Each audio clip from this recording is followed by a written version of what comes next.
Hello everyone, welcome to my channel. I'm very excited to see you here. Irrespective of your current skills, this video will help you learn something new. Please follow along, and if you have any questions on this technique used in this video, please write in comments below. I love to hear from you and will make an honest attempt to respond back as quick as I can. This technique can also be used as a warm-up exercise, and I always use it before I start a new project. This will help you a lot. Let's start. So I divided this exercise into 5 parts. This is the first one, straight flicking.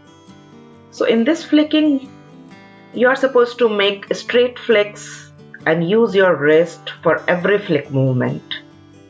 All flicks should be parallel to each other. They are not supposed to touch each other.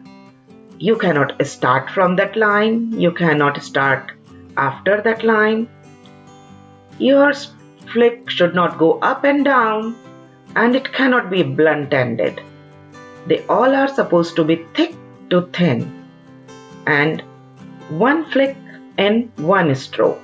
So take care of all these rules for this first kind of flicking exercise. This is really very useful exercise. It helps you drawing all realistic flowers, realistic animals, and do this exercise as your warm-up exercise before you start any project. I always do this, believe me, and it really helps. The second one is the long and short flicking exercise. This is really help in improving your hand and eye coordination. So in this, you are going to make one long flick and one short flick, as I'm doing here. You can see this is really useful when you are flicking in any petal to making veins and anything. So you are supposed to start exactly from the line. So keep in mind all the rules which you used in the first straight flicking exercise. The third flicking exercise is a V-shaped flicking exercise. I used to do this exercise when I was in grade 4. My teacher used to teach me this exercise, and believe me, that paid me off.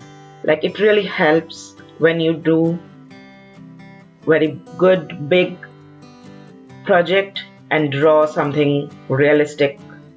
It really helps you to draw animal fur and hair, like that stuff. You can draw the V shape by your hand first and then start flicking. For the beginning you can do it, but later I would like you to do without drawing the V, as I did in the first V-shaped flicking.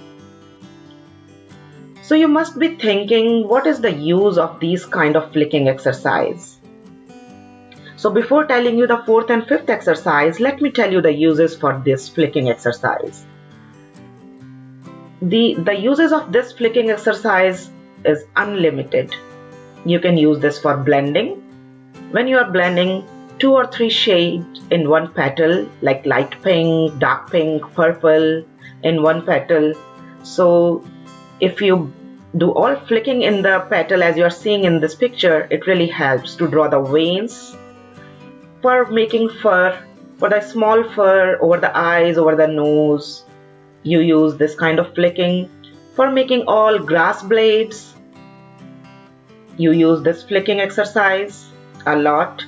Here you can see I'm just drawing a small petal and I'm doing a straight flicking exercise, what you learned earlier in this video. I'm just doing those straight flicking exercise and trying to make this petal with the graphite pencil.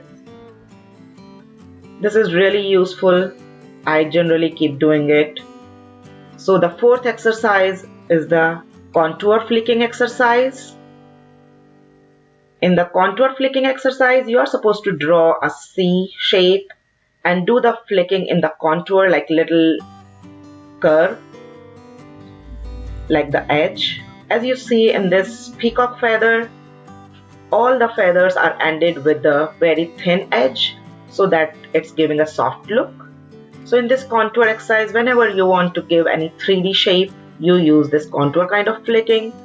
So many times you have seen in the flower, petals are not absolutely straight, they are going down or here and there. So according to their direction, you change the direction of your flicking. So in this petal I'm not giving you a straight flicking, this is the contour flicking, and it changes the direction of the petal. So if you understand the direction of the flicking, what you should do in every petal, it will make your flower realistic.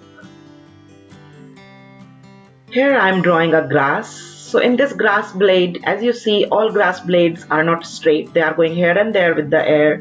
They are flowing. So this contour flicking is very, very important. You can see in the picture too.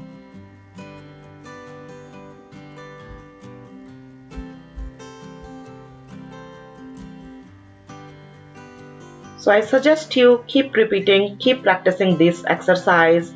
Here I am trying to do very small flicking, which you generally do when you are making fur of an animal. Like you can see in this leopard, on the nose all small flicking have been done and they are making such a realistic animal. You use this flicking exercise not only in the graphite, but this is very useful when you are working with the colored pencil also. Here is the fifth exercise, and this exercise you are not doing with the pencil but you are using your eraser for that. So this is with eraser exercise. For this exercise I am using this 2B pencil to lay down the ground, and I am using this Mono 0 eraser for the flicking. So first I am just laying down the graphite with the 2B pencil. As you see in this picture, this is the feather of a parrot, and I have used this Mono 0 eraser to create that negative painting. So I am laying down the graphite with the 2B pencil, and I'll blend it with the blender so that it gives a smooth look. If you want to see how to use the blender and how to do the graphite, you can subscribe my channel and you can see more videos as I'm going to post very soon. And now I'm going to use the Mono 0 eraser to make these flickings. As you see, this grass blades. So there are some grass which are in the background and there are some grass blades which are in the foreground. So generally for the background grass blades, we do this kind of flicking.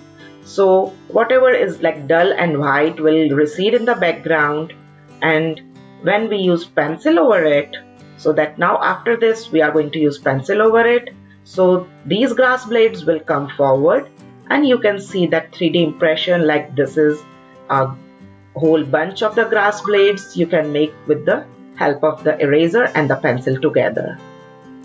I hope you like this video. If you find this useful, please don't forget to subscribe my channel and hit the notification bell so that whenever I do any new video you will get notified and you won't miss my video. Thanks for watching.